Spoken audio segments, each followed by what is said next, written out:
Hello everyone, welcome to घर से UPSC. तो बेसिकली आज के इस वीडियो में हम 2019 का यूपीएससी का जो सिविल सर्विसेज का पेपर था उसका डिस्कशन करेंगे और देखेंगे कौन कौन से ऐसे क्वेश्चन हैं जो लॉजिक, ट्रिक्स और एलिमिनेशन से सॉल्व हो सकते हैं। ठीक है, तो अब तक हमने कौन कौन से कर लिए? 2023 कर लिया, 2022 कर लिया, 2021 कर लिया, 2020 कर लिया। ठीक है, तो 4 पेपर मैं ऑलरेडी डिस्कस कर चुका हूँ। ठीक है, आज ही 2019 का कर दे रहा हूँ, तो टोटल 5 हो जाएंगे। इन 5 साल के पेपर को यार प्लीज़ एक्सट्रीमली अच्छी तरीके से करो। ठीक है, जितना मैक्सिमम टाइम हो सकता है उतना इसके पीवाईक्यू को एनालाइज करते रहो। पीवाईक्यू के जितने टॉपिक्स हैं उनको लॉजिक्स और ट्रिक्स और एलिमिनेशन से सॉल्व करो। ठीक है, एक पॉइंट ये नोट कर लो। दूसरी चीज़ क्या करना है, पीवाईक्यू के जितने टॉपिक्स हैं उनको गूगल करके पढ़ो, गूगल सर्च करके पढ़ो सारी चीज़ें, हर एक चीज़, जो भी चीज़ तुमने पढ़ा है बुक में नहीं पढ़ा है, जो भी चीज़ है उसको फ्रेशली पूरा गूगल करके सब कुछ पढ़ डालो। ठीक है, और तीसरी चीज़ ये है कि जो जो तुम्हारे वीक एरियाज़ हों फिर, ठीक है, जो जो वीक टॉपिक्स हैं उन पे काम करो। ऐसे ही आपको कर्म करो, आपका जो पीवाईक्यू है तभी पूरा फुल्ली एनालिसिस होगा और तभी आपकी होगी अच्छी से तैयारी। ठीक है, तो 2019 के पे आ जाते हैं पेपर पे। तो पेपर तो वैसे मतलब ठीक आया था 2019 का। बहुत सारे ऐसे क्वेश्चन 2022 में भी आए थे, मैं दिखाऊंगा। तो पहला क्वेश्चन देखो है, मुगल इंडिया से पूछा है डिफरेंसेस बिटवीन जागीरदार और ज़मींदार। ठीक है, अब देखो जागीरदार का लिखा है, jagirdar was the holder of land assignment of judicial and police duties, whereas zamindar was holder of revenue rights without obligation to perform any duty other than revenue collection. ठीक है, तो ये क्वेश्चन थोड़ा डाउट में लग रहा है, क्योंकि क्या पता भाई एनी अदर ड्यूटी, कोई एक और ड्यूटी दी और without any obligation, without obligation to perform any other duty rather than, क्या नाम है, रेवेन्यू कलेक्शन। तो ये चीज़ तो मतलब थोड़ा डाउट में लग रही है कि स्टेटमेंट थोड़ा ज़्यादा रिजिड है। ठीक है, रिजिड और फैक्चुअल है। दूसरी देखो, land assignment to jagirdar was hereditary and revenue right to of zamindar were not hereditary. बल्कि जमींदार जो होते थे उनका ज़्यादा हेरिडेटरी वाला सीन होता था कि जमींदार फिर उनका बेटा बनेगा, राइट, ऐसी चीज़ होती थी।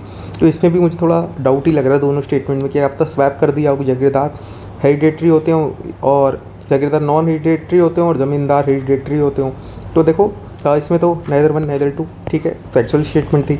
With reference to the land reforms in the independent India, which of the following statement is correct? The ceiling was aimed at family holdings and not individual holding. ये स्टेटमेंट देखो सीधे सीधे फैक्चुअल होगा कि individual holding को cover ही नहीं करता। The major aim of the land reforms was providing agriculture land to the landless. Positive statement है। Is resulted in cultivation of cash crop as a predominant form of cultivation. की तो और negative हो गई ना, कैश क्रॉप को ज़्यादा ज़्यादा क्यों कल्टिवेट करेंगे, ज़्यादा ज़्यादा तो ईडेबल्स करेंगे ना, उसके बाद लोग कैश क्रॉप करते हैं।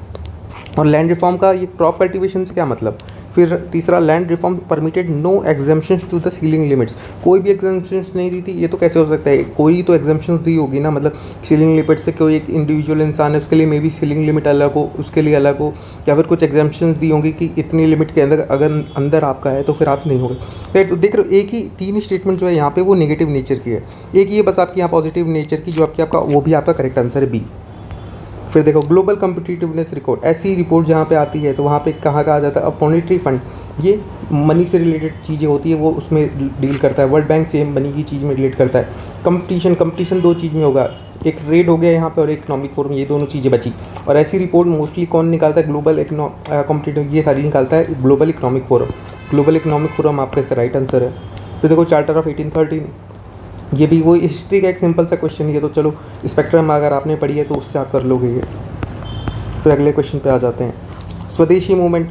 ये देखो, ये फिर 2023 में इस बार क्वेश्चन आया था स्वदेशी मूवमेंट से रिलेटेड, अगर आपने यहाँ से पढ़ा होता तो कर लेते। It contributed the revival of the indigenous crafts, national education council of stability. तो ये दोनों स्टेटमेंट ही सही है, स्पेक्ट्रम से सीधा क्वेश्चन बोथ 1 and 2। ये देखो, ऑल इंडिया टचबिलिटी और किसान, ये भी सही है, ये भी सही है, ये भी सही है, 1 2 3, ये भी आपका सीधे स्पेक्ट्रम से क्वेश्चन है। बस ये ऑल इंडिया टचबिलिटी लीग को वहाँ पे नहीं दिया, वही आपको गूगल करके थोड़ा सा पढ़ना पड़ेगा। बाकी एनसीईआरटी पढ़ी आपने तो एनसीईआरटी में टॉपिक दिया हुआ है, आपने वहाँ से अगर पढ़ा होता। फिर देखो, नोटा हरप्पन साइट को चुवंदारो, कोडची, सोगुरा और देसलपुर। ठीक है, अब ये आप इसके ऑप्शंस पढ़ो। ठीक है, चुवंदारो, कोडची, सोगुरा और देसलपुर।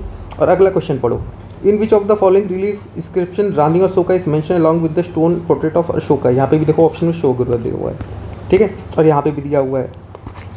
और मोस्टली यहाँ पे क्या है, नॉट चौंधारो, कोडजी, देसलपुर है, तो ऑप्शन क्या है? सी इज़ ए नॉट ऑप्शन। और देख लो वही चीज़ यहाँ पे भी दी हुई थी, लेकिन यहाँ पे क्या होगा, रानी अशोका का पूछा है यहाँ पे, तो इसका दूसरा आई थिंक सांची है, या आई थिंक इसमें या कंगाली, इन्हीं दोनों में से एक है, मैं करेक्ट नहीं हूँ इसमें से, आप देख सकते हो। ठीक है, अब देखो ये क्वेश्चन देखो, Mahayana Buddhism, deification, trading path, Bodhisattva, image worship ritual. हाँ ये तीनों चीज़ें ही हैं। मतलब देखो कितनी सिंपल से क्वेश्चन है। बुद्धिज्म का एकदम जो कोर होता है ना महायान, अब देखो इसका इसके 2020 में उन्होंने, फिर 2019 का ये क्वेश्चन है महायान बुद्धिज्म का, और 2020 में उन्होंने क्या पूछा है, महासंघिकास के बारे में पूछा है, महायान बुद्धिज्म के बारे में पूछा हुआ था, और स्त्रवृत्ति के बारे में पूछा दिया हुआ था, राइट।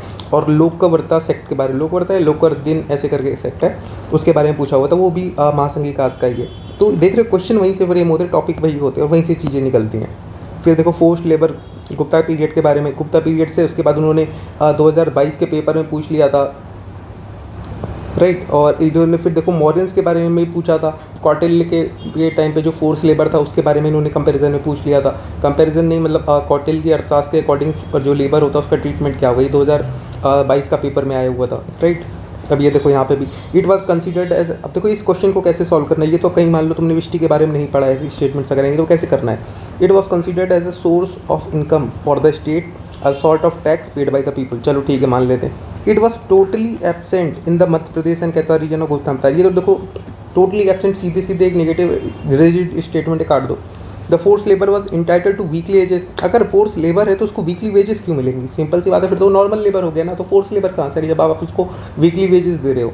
फिर लिखा है the eldest son of the labour was the sent as a force labour. तो एल्डेस्ट सन, जिसका एल्डेस्ट सन नहीं है, यंगेस्ट सन है, या फिर मान लो अच्छा नहीं है, यंगेस्ट सन को जाना है, राइट। तो ये तो उसके ऊपर, और फोर्स लेबर है ना, वो तो फोर्स लेबर तो वो चाहे तो एल्डेस्ट से भी करा सकता है, यंगेस्ट से भी करा सकता है, उसमें ऑप्शन थोड़ी ना होगा, राइट। सिंपल सी तो तीनों चीज़ मतलब देखोगे ना, इसमें सबसे जो एक पॉजिटिव और जोड़ी स्टेटमेंट के हिसाब से, क्वेश्चन के हिसाब से लॉजिकल स्टेटमेंट है वो यही है कि it was considered as a source of tax for income for the state, a sort of tax paid by the people.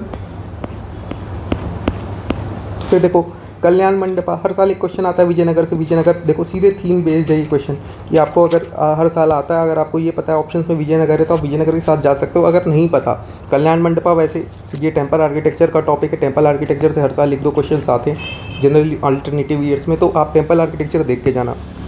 ये भी हिस्ट्री का क्वेश्चन है। रेवेन्यू कलेक्शन आमिल के लिए, iqtas of Delhi was ancient indigenous institution.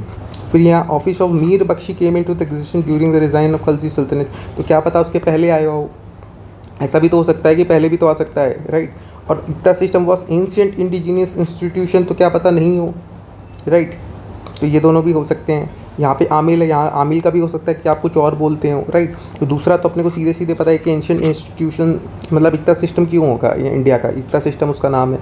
तो दूसरा तो आप सीधे काट दो। 1 और 3 में से आपको एक देखना पड़ेगा कि आपको ज़्यादा गलत लग रहा है। आमिल वैसे हो सकता है इसका 1 ही ओनली है शायद, right. Mir Bakhshi came into existence during the reign of Khalji sultans of Delhi, तो क्या पता नहीं उसके पहले भी आ गई हो, राइट। फिर देखो saint Nimbarka was a contemporary of Babur. जहाँ ये वर्ड आते हैं ना कंटेम्प्रेरी, ये तुरंत गलत हो जाते हैं, कंटेम्प्रेरी हमेशा नहीं होता। और saint Kabir was greatly influenced by Sheikh Ahmad Sirhindi, तो ये भी नहीं है, दोनों नाइदर 1 नाइदर 2। फिर ये देखो which of the fifth represent the following, Mahatma Gandhi was instrumental in the abolition of the labour और इंडेंचर्ड लेबर, ठीक है। In lord Campbell war Mahatma Gandhi did not support the resolution of the reflecting Indian for the world war, ये तो गलत है।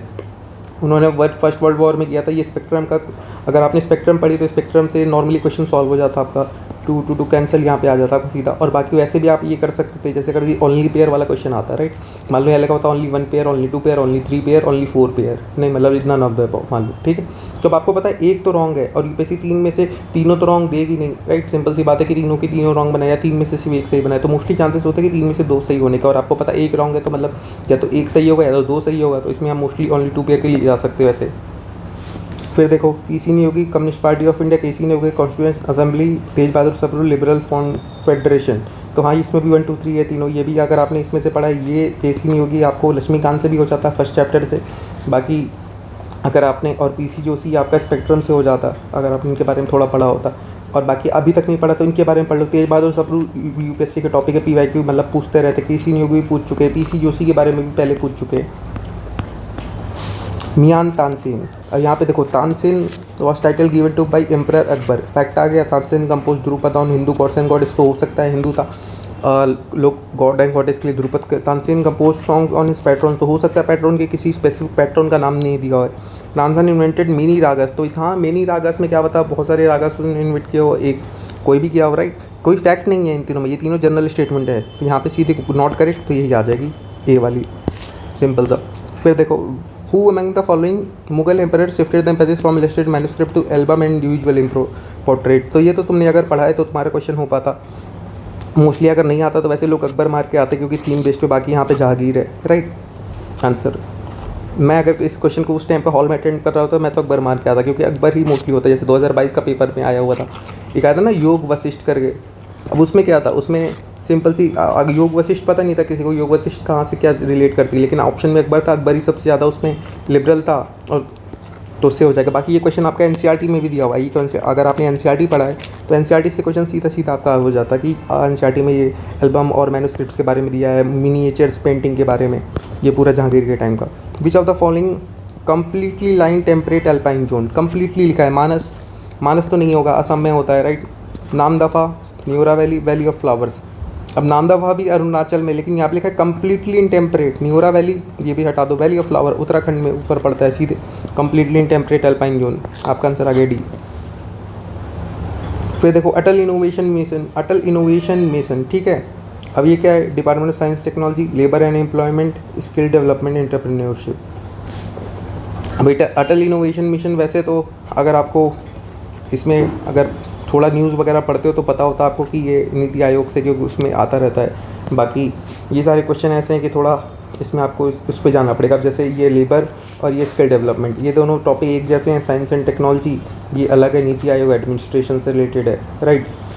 तो इसमें थोड़ा आपको डाउट हो सकता था कि आप सी पे जाओ या फिर ए पे जाओ, कुछ लोग इसमें भी हो जाता।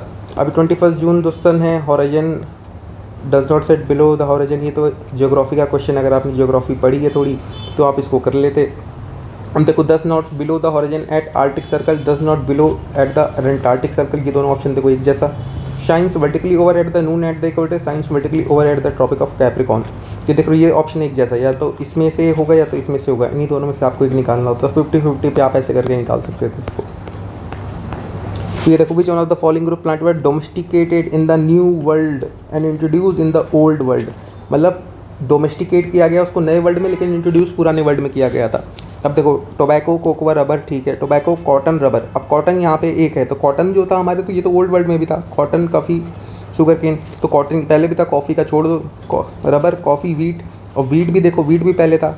ये दो ऑप्शन ऐसे ना, कॉटन और वीट, ये जो हमारे ओल्ड वर्ल्ड में भी थे, लेकिन उससे क्या मतलब, बहुत पहले से आप देखोगे तो वैदिक टाइम्स में भी क्या नाम है आपके पास, वीट और कॉटन के था। इंडस वैली सिविलाइजेशन पे भी वीट और कॉटन के आपको ग्रेन्स मिले हुए हैं। तो सिंपल सी बात है, ये दोनों तीनों तो आपको सीधे कट हो जाएंगे। और यही एक स्टेटमेंट ऐसा है जिसमें ऐसे तीन चीज़ें दी हुई हैं, टोबैको, कोकोआ और रबर, जो कि नए वर्ल्ड में मतलब ऐसा डोमेस्टिकेट की गई हैं। फिर देखो, Asiatic lion is naturally found in India only, यहाँ पे इंडिया ओनली, यहाँ पे इंडिया ओनली, तीनों स्टेटमेंट ऐसी ही है, ठीक है। लेकिन अब इसमें देखो, अब तीनों में से यहाँ पे नन ऑफ द अबव का ऑप्शन नहीं है, मतलब नोटा तो है नहीं इसमें, तो मतलब एक स्टेटमेंट तो अपनी सही है ना, और ऑप्शन के हिसाब से या तो एक स्टेटमेंट सही या दो या तीन, ठीक है। अब इतनी चीज़ें हैं तो इसका मतलब ऑप्शन में एक सही हो जाए और तीन हो जाए, तो इसमें देख लेते हैं, ठीक है। अब देखो, Asiatic natural found in India, double humped camel is naturally found in India only, ठीक है।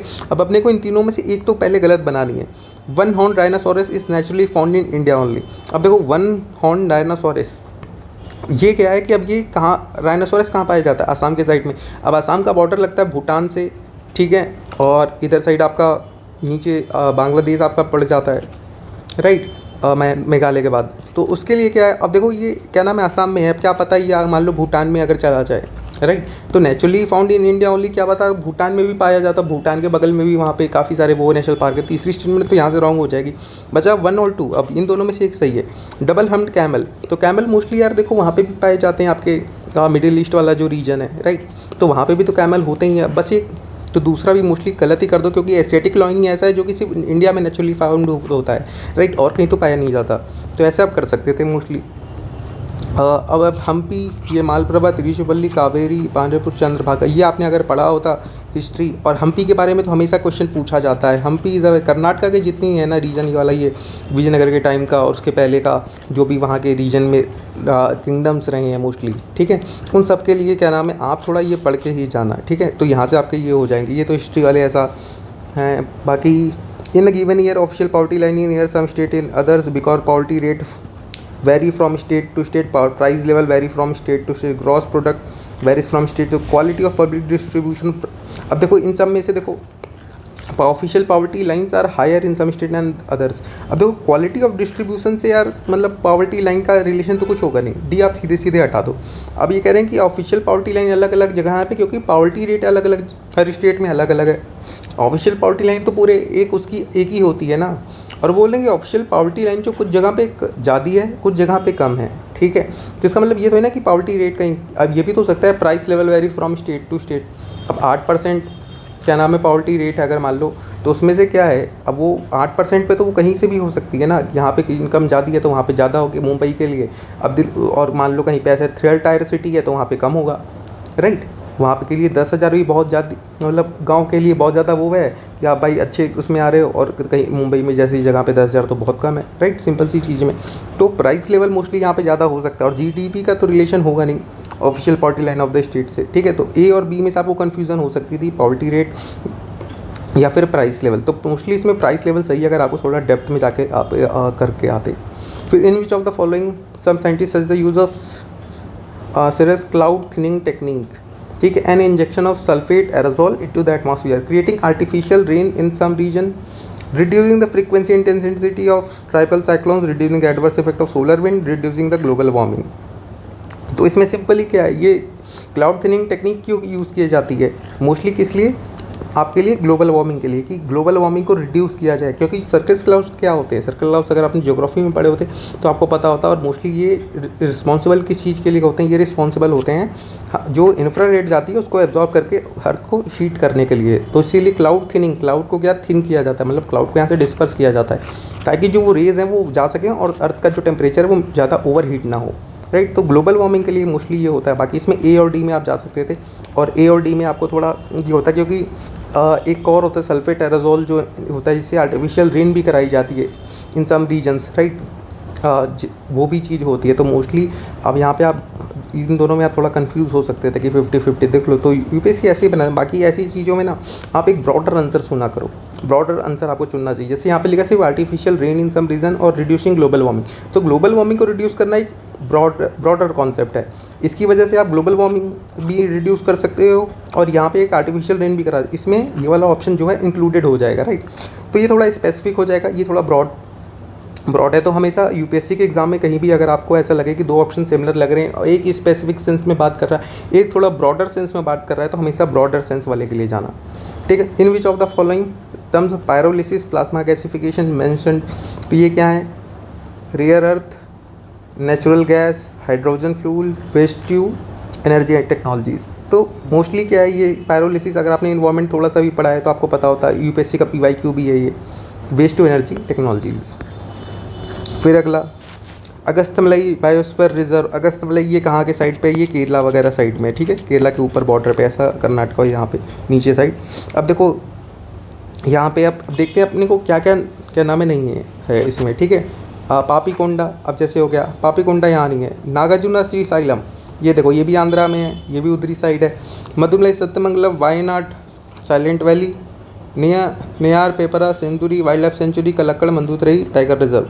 तो इसमें क्या है, इसमें ये है 1, क्योंकि इसमें देख लो आपका ये वायनाड वाइल्ड लाइफ सेंचुरी ऊपर पड़ता है, ये यहाँ पे नहीं है, तो इसमें आप ए और बी में आ जाते हैं। तो इसीलिए मैं कहता हूँ जितने ये दिए हुए हैं ना साउथ के तो पूरे पढ़ के जाओ आप। बायोस्फीयर रिजर्व एक क्वेश्चन आता ही आता है, tiger reserve, national park, wetlands, और ये आपके वाटर रिजर्वायर जितने हो गए। वाटर रिजर्व का क्वेश्चन देखो 2019 में भी आया और 2022 में भी उन्होंने पूछा हुआ है, राइट। तो वाटर रिजर्व के क्वेश्चन आता है और पहले भी आए हुए हैं, तो इसलिए थोड़ा ध्यान दिया करो।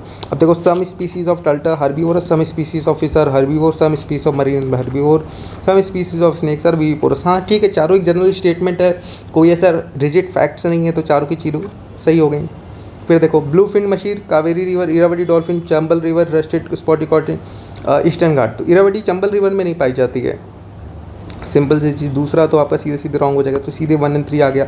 अब देखो यहाँ गोल्डन फिर मशीर के बारे में पूछा है, 2022 का क्वेश्चन था, उसमें क्या गोल्डन मशीर के बारे में पूछा है कि golden machine which of the following is not a bird, right. और यहाँ पे अगर आपने यहाँ पढ़ा होता कि ब्लू फिन मशीर है तो गोल्डन मशीर तो ऑलरेडी वो क्या नाम है फिश होती, राइट। तो वो वहाँ पे क्या नाम है आप सीधे काट देते। Which of why the a great concern about the microbead that are released into the environment? They are considered harmful to the marine ecosystem, cause skin children. They are small enough to absorb by the crop plants. They are often used as a food adulterant. तो marine ecosystem, skin, crop plant, adulterant, इसमें mostly क्या है, एक marine system देखोगे ऐसे भी थोड़ा broad आ जाएगा, ए और डी में भी आप देख सकते हो फूड एडल्ट्रेंट या फिर मरीन इकोसिस्टम में जाएगा तो वहाँ से एट लास्ट देखो फूड एडल्ट्रेंट में तो आ ही जाएगा, मतलब फूड में तो आ ही जाएगा इंसान के, राइट, लेकिन वो as a food adulterant use नहीं होता, राइट। और skin cancer in children, crop plant, तो इसमें देखोगे एक बहुत सबसे ब्रॉड जो कॉन्सेप्ट है यहाँ पे मरीन इकोसिस्टम ही है, ठीक है, बाकी तीनों जो है वो स्पेसिफिक है थोड़ा। अब देखो यहाँ पे हिमालयन नेटल के बारे में पूछा है, हिमालयन नेटल, तो हिमालयन नेटल ही नाम में इसके नेट जैसा आ रहा है वर्ड, ठीक है, नेटल। और यहाँ पे anti material drug, biodiesel, paper industry, textile fibre, तो टेक्सटाइल फाइबर से यहाँ से आप सीधे निकाल सकते थे कि नेटल है और यहाँ तो नेट की कुछ यूज़ होता है इसलिए टेक्सटाइल फाइबर दिया हुआ है, ए और डी में भी आंसर है ऐसा, right. Which of the measurement estimation of the following satellite images use chlorophyll content, green house gas emission of specific location, land surface temperature of specific location. हाँ, तो तीनों चीज़ें आप कर सकते हो ये तो, राइट। आयरननेस है हमारे पास। फिर देखो ये तो state in the percentage of forest cover area which of the following, तो अब इसमें देखो ऑप्शन में आप देख लो 2 और 3 है और 4 एंड 1 है, तो राइट ऐसे देख लो आप 2 और 3, पहले पे 2 और 3 आएगा तो 2 और 3 में से आपको पहला रखना है और 1 और 4 इन दोनों में से आपको एक चूज़ करना है जो आपको लास्ट में रखना है। तो ऐसे अगर आप थोड़ा सा भी कर लोगे, राइट, तो ऐसे आपका हो जाएगा कि 2 और 3, तो इसमें क्या आ गया सबसे पहले आपका, आप महाराष्ट्र, फिर मध्य प्रदेश, फिर उड़ीसा, फिर छत्तीसगढ़, राइट। ये आपका किस में है, असेंडिंग ऑर्डर, राइट। तो ये क्या हो गया, ये आपको ऐसे थोड़ा देखना पड़ेगा कि इसमें अब आपको क्या करना है। तो अगर आपने फॉरेस्ट रिपोर्ट जो है वैसे तो आप पढ़ के जाया करो क्योंकि क्वेश्चंस आते हैं फॉरेस्ट रिपोर्ट से। बाकी अगर मान लो आपने पढ़ा है लेकिन आपको एग्जैक्टली याद नहीं है, लेकिन अगर थोड़ा आइडिया भी है तो यहाँ ऑप्शंस में से आप निकाल सकते हो एक एक करके, राइट, तो वहाँ से आपका हो जाएगा। फिर देखो which of the following statement correct of deposit of methane hydrate, global warming might trigger release of from this deposit. हाँ, हो सकता है, पॉजिटिव स्टेटमेंट है कि हाँ might trigger. Large deposit of methane hydrate are found in Arctic tundra under the sea floor. तो ये देखो एक फैक्चुअल आगे statement, methane in the atmosphere oxide to carbon after a decade और 2। हाँ, ये भी हो सकता है, जनरल स्टेटमेंट है। तो पहली और तीसरी जनरल स्टेटमेंट है, दूसरी में एक फैक्चुअल है, दूसरी काट तो 1 और 3 सीधे आंसर आ गया आपका। Carbon monoxide, methane, sulphur, ozone, ये which of there are release in the atmosphere due to the burning of gross biomass during residue. तो हाँ, हो सकता है, 3 चारों हो सकती हैं, कोई अगर थोड़ा सा भी अमाउंट में आ गया तो आपका ये स्टेटमेंट गलत हो जाएगा, राइट। तो इसीलिए चारों की चारों हैं, 0.1% भी हुआ तो। Which of the following are correctly match. अब देखो मेडिटेरियन के बारे में 22 में भी क्वेश्चन पूछा गया, ब्लैक सी के बारे में भी पूछ चुके हैं, रेड सी भी पूछ चुके हैं। रेड सी इस बार न्यूज़ में है, रेड सी से क्वेश्चन पूछा जा सकता है।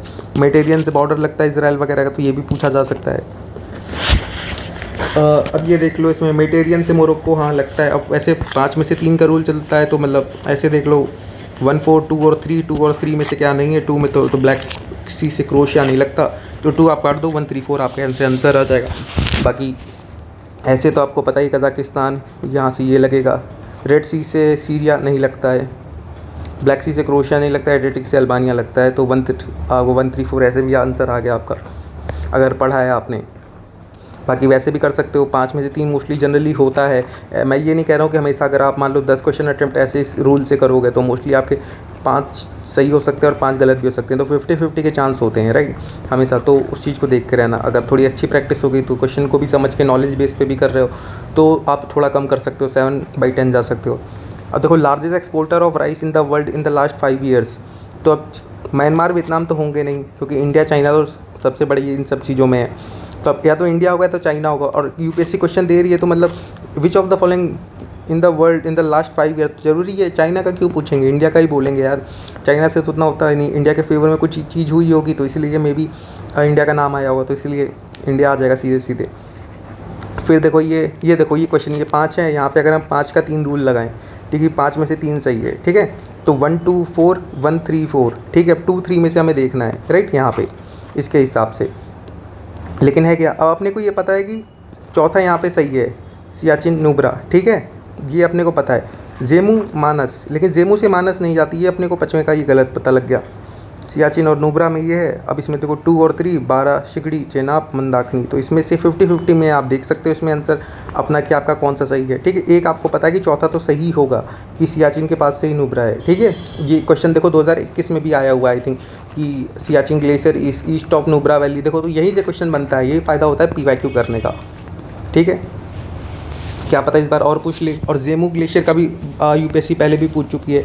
इस जेमू का क्या नाम है आपका जो था ये किस वो आई थिंक तीस्ता का पूछा है क्या उन्होंने, कि तीस्ता रिवर जेमू ग्लेशियर से निकलती है, ठीक।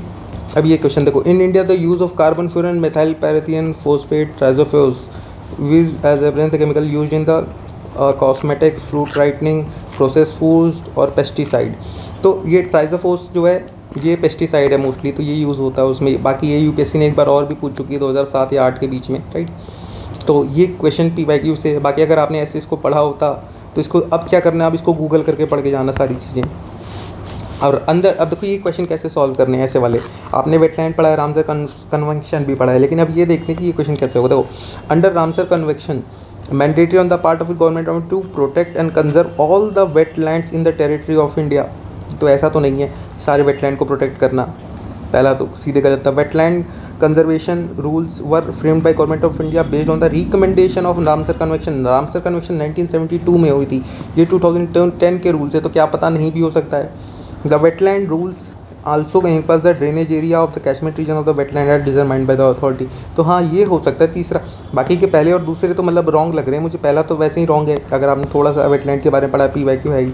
2-3 आ गया, दूसरे में आपको देखना है कि दूसरा हो सकता है कि नहीं। देखो अब यहाँ पे 3 में से एक ही सही है, राइट, लेकिन ये कैसे निकाले, तो इसके लिए क्वेश्चन देखोगे ना, ये सारे PYQ बेस्ड हैं। अगर आपने थोड़ा सा भी पढ़ा, और यहाँ पे ये क्या कह रहे हैं कि were framed by government of India based on the recommendation of Ramsar convention.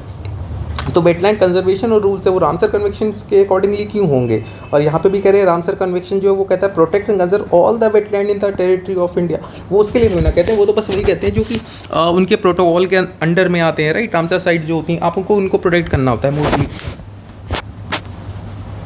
फिर अगले क्वेश्चन पे आ जाते हैं 41। एग्रीकल्चर सॉइल जो रिलीज करती है nitrogen oxide in the environment, हो सकता है कैटल रिलीज करते हैं अमोनिया इन द एनवायरमेंट, हो सकता है poultry industry release reactive nitrogen compound into the environment. तो हाँ ये भी हो सकता है, तीनों स्टेटमेंट हो सकती है। 1 2 3 which of the common places known as Aliaspur, Ishapur और कांगसाबती। तो ये क्या है, ये वाटर रिजर्वायर है, ये तीनों चीज़। देखो मैंने बताया था ना वाटर रिजर्वायर से क्वेश्चन आता है। वाटर रिजर्वायर से देखो यहाँ पे ये 2019 का क्वेश्चन है, और 2022 में भी एक क्वेश्चन आया हुआ है, इंदिरा गांधी सागर को करके ऐसे करके, इंदिरा सागर गांधी सागर, राइट। MP में डैम है, वाटर रिजर्वायर है, तो उनके रिगार्डिंग तो वाटर रिजर्वायर के क्वेश्चंस आते रहते हैं, इसको आप पढ़ के जाना। फिर देखो हाइड्रोजन इनरिच CNG का क्वेश्चन आया हुआ है। The main advantage of the use of the HCNG is the elimination of carbon monoxide emissions.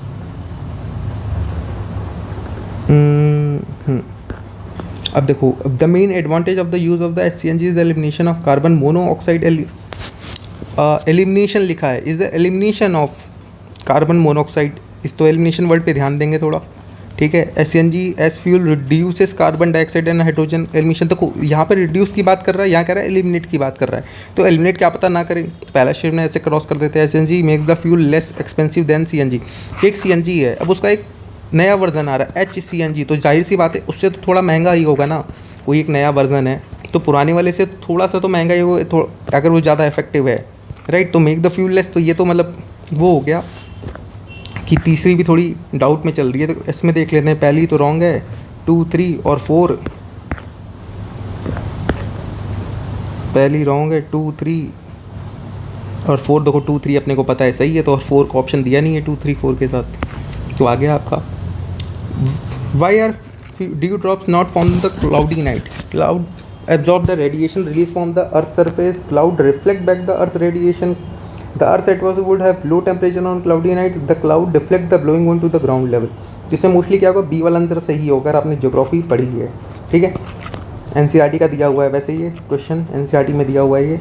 फिर देखो अब ये देखो, ये जो चारों ऑप्शन है ना, इन चारों ऑप्शन को देखो आप कितने मतलब अच्छे से फ्रेम किया है कि वो एब्जॉर्ब कर लेते हैं रेडिएशन को, रिफ्लेक्ट बैक कर देते हैं रेडिएशन को। अगर आपने ये दोनों पढ़ा, ऑप्शन ठीक से पढ़ते तो इन्हीं दोनों में से आपको पता लगता है कि इन दोनों में से आंसर होगा।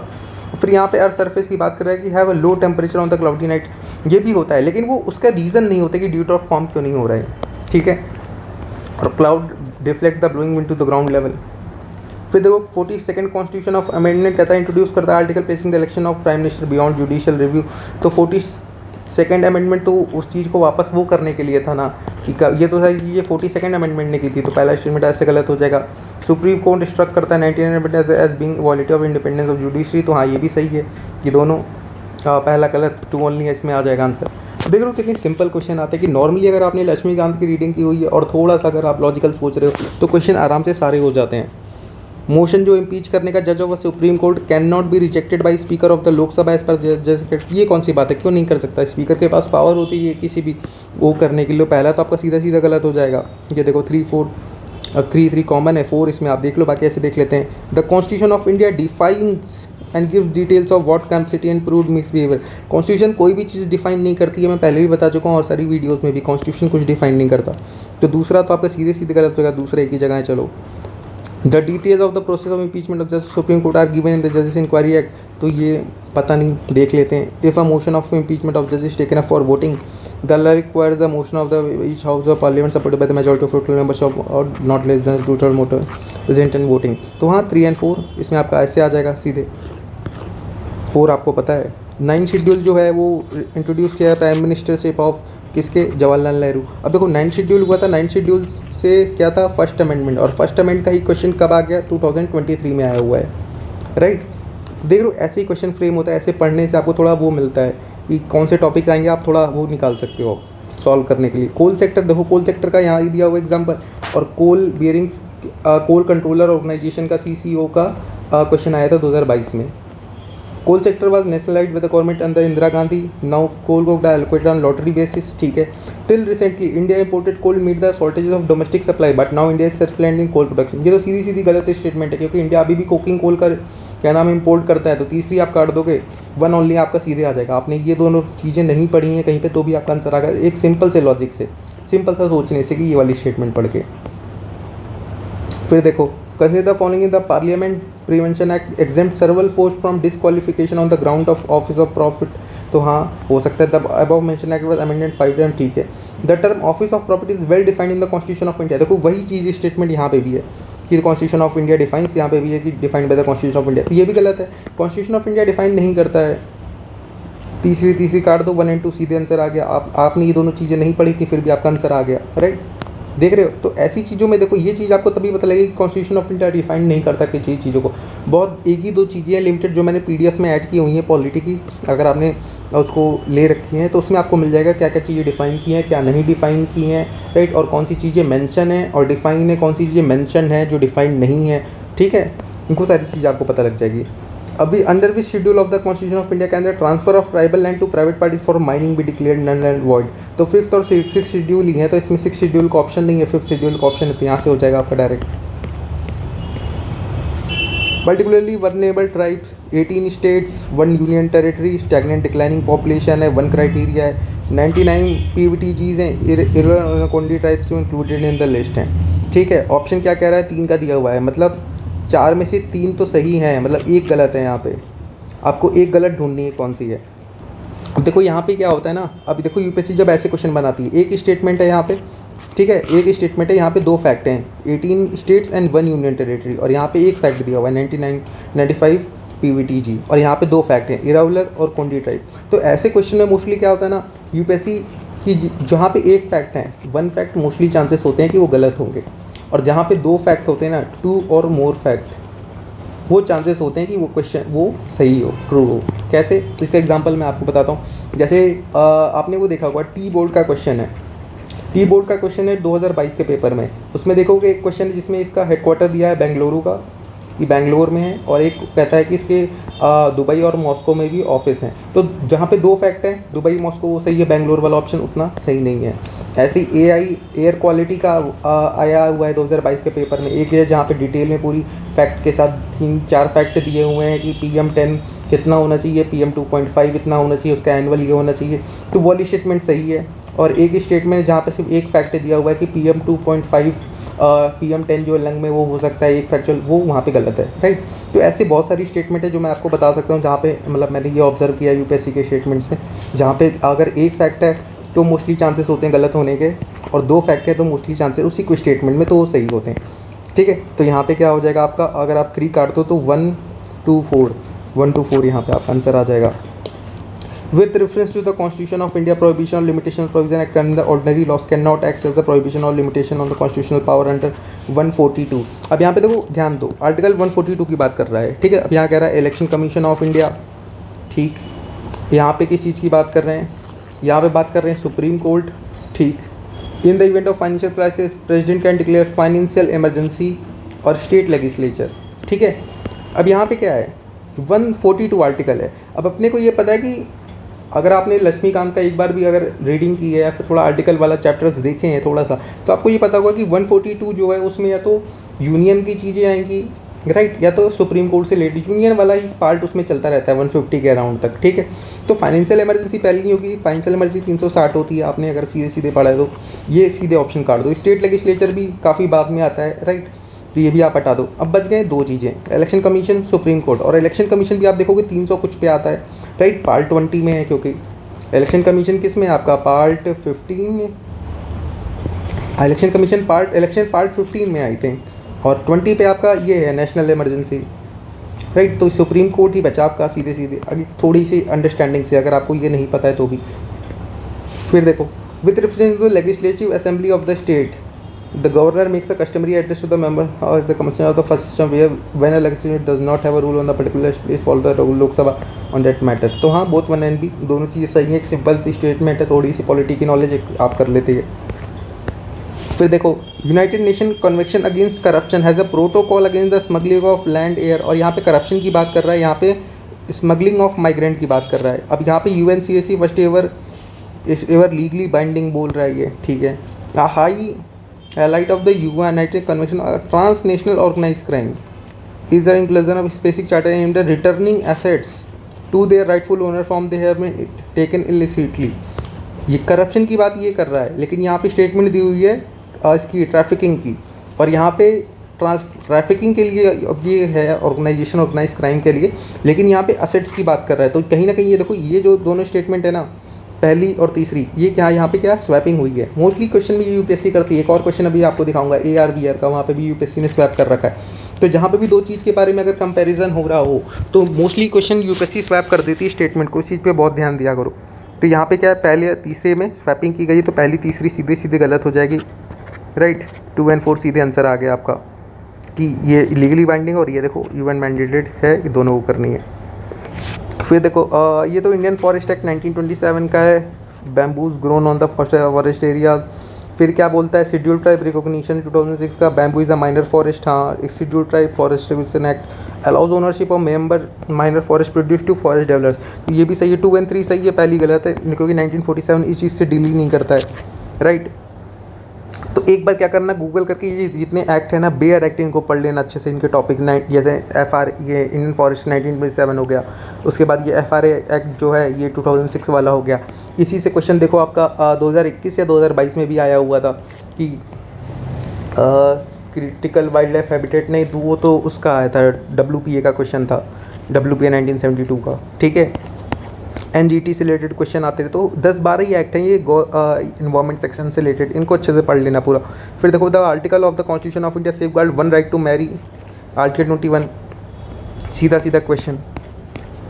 फिर Indian according to Indian patent a biological process की बात कर रहा है, to create a seed can be patented in India, there is no intellectual property board. ये कैसे हो सकता है कि इंडिया में इंटेलेक्चुअल प्रॉपर्टी बोर्ड ही नहीं है। Plant varieties are not eligible to be patented in India. यहाँ पे एक सीड क्रिएट करने की बात कर रहे हैं कि आप बायोलॉजिकल प्रोसेस जो है सीड का वो आप कर सकते हो, ठीक है, कि उसको आप पेटेंट करा सकते हो, लेकिन यहाँ पे कह रहा है कि प्लांट की वैरायटी जो होगी उसको आप क्या नाम है पेटेंट नहीं करा सकते। तो दूसरी तो सीधी सीधी गलत है कि पेटेंट बोर्ड ही नहीं है इंडिया में, there is no intellectual property appellate board.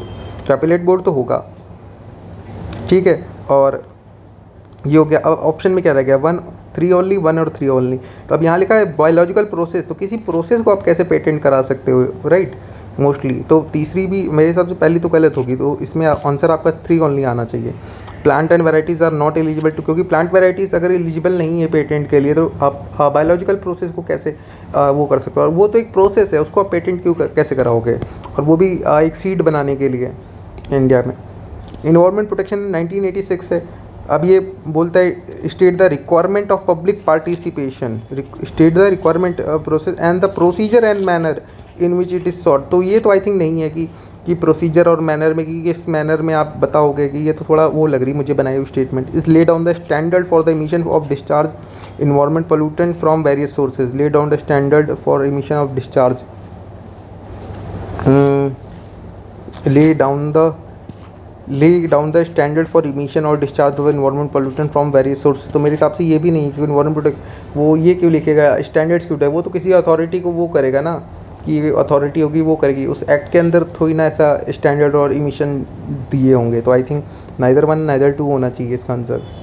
Solid waste management, ये भी देखो इन्वायरमेंट का ही एक्ट है, एक्ट से मोस्टली क्वेश्चन आते हैं। इन्वायरमेंट प्रोटेक्शन एक्ट हो गया, देखो सॉलिड वेस्ट मैनेजमेंट एक्ट हो गया, उसके बाद इलेक्ट्रिक वेस्ट के क्वेश्चन आते ही हैं, EPR जो आया था लास्ट ईयर 1947 हो गया, FRA हो गया। तो ये सारे क्वेश्चन देखो सामने ही आपका टॉपिक, इन सबको पूरा अच्छे से पढ़ के जाना। ये सारे भी गलत हो रहे हैं तो फिर गलत है आपका मामला।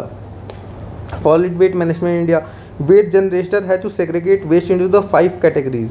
ये ऑप्शन ही पढ़ के देखो ना, आपको लगता है आप अपने घर से क्या नाम है वेस्ट जो है 5 कैटेगरीज में निकाल करके दोगे, पहला नहीं लग रहा।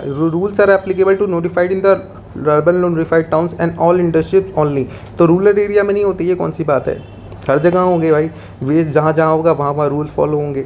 तो दूसरा भी गलत। The rule provide for an exact and elaborate criteria for the identification of site for landfill and waste processing facilities. तो हाँ ये हो सकता है, पॉजिटिव जनरल स्टेटमेंट है। It is mandatory on the part of waste generator that the waste generated in one district can not be move to another district. ये कौन सी बात है कि एक डिस्ट्रिक्ट का वेस्ट दूसरे में नहीं जा सकता, ये भी तो इलॉजिकल है कि एक डिस्ट्रिक्ट का वेस्ट है, अगर उसको प्रोसेसिंग करनी है, मान लो इसी यहाँ पे प्लांट नहीं है तो दूसरे के यहाँ ही जाएगा ना। तो तीसरी भी सबसे जनरल स्टेटमेंट और जो नेगेटिव नहीं है, रिजिट नहीं है, वो सी वाली है, तो सी वाला आंसर हो जाएगा। फिर देखो as per the industrial employment order sent out 2018, if rules for fix term employment are implemented become easier to firm lay off workers.